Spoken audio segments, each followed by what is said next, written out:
Guys, telefon ini buktikan warna putih tak semestinya nampak kosong. Ini ialah Oppo Reno 16 5G dalam warna pop white. Oppo menggunakan rekaan 3D pop design yang menghasilkan corak unik apabila terkena cahaya dari setiap sudut.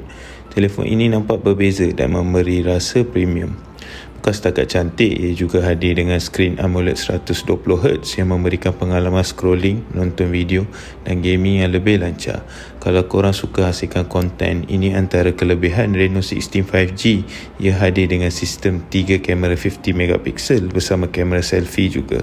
Selain itu, ia dilengkapi pelbagai ciri AI kreatif seperti AI Remix Collage, Pop-out Collage 2.0, PopCam, 4K Auto Straightening Video dan Dual View Video 2.0. Semuanya direka untuk memudahkan korang menghasilkan kandungan yang lebih menarik terus dari telefon pintar ini. Dari segi prestasi pula, ianya dikuasakan chip Snapdragon 7 Gen 4 dipadankan dengan bateri 6700 mAh serta pengecasan pantas 80W SuperVOOC. Jadi memang sesuai untuk penggunaan harian.